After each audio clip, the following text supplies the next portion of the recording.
It started in 2005, if I'm correct.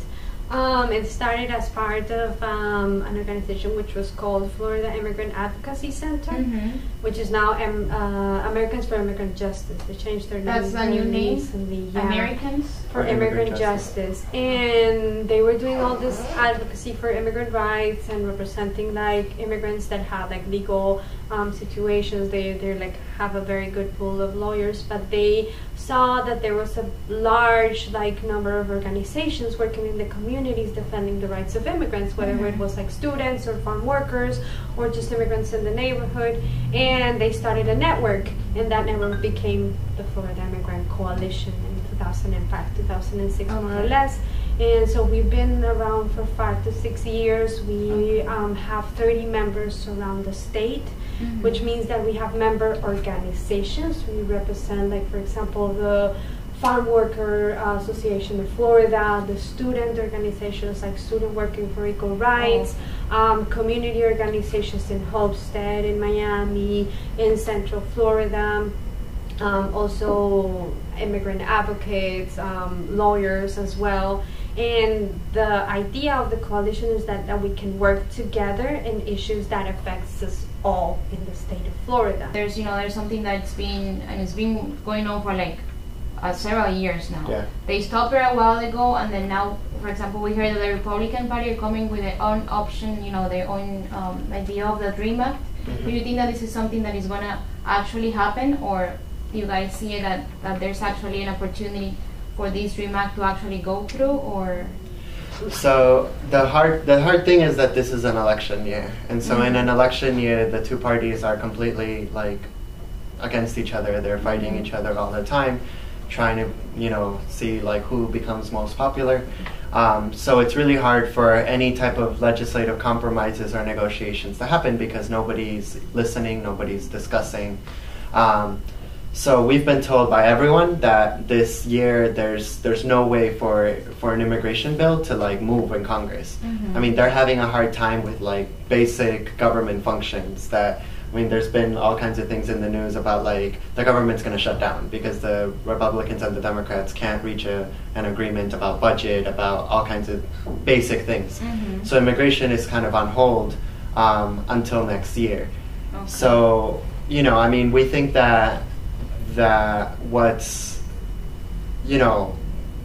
happening in the Republican Party with different members coming up with new plans, I mean, it's good in a way because for the longest time we've been wanting more people to be part of the conversation about, we need concrete solutions, the system is broken, families are being separated, there's all kinds of issues, economies are being hurt because immigrants are being exploited.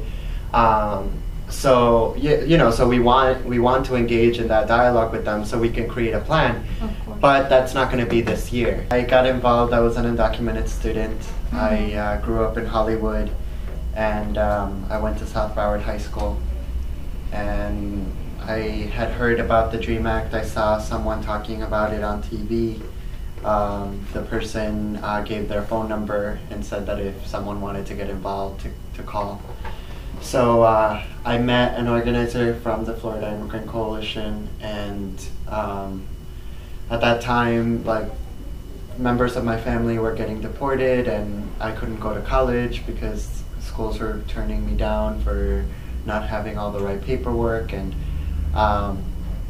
so the youth organizer said, hey, I know you're going through a lot of really hard times, and I don't necessarily have a way to fix that for you, but if you're interested, I'd like to bring you to a meeting so you can meet 15 other students who are in the same situation that you're in, who understand the pain that you've gone through, and they're making a commitment to each other and to themselves that they're not going to stop fighting until we find a solution, a systemic solution that will impact many people across the country. And so that's how I initially got involved, just as a youth leader.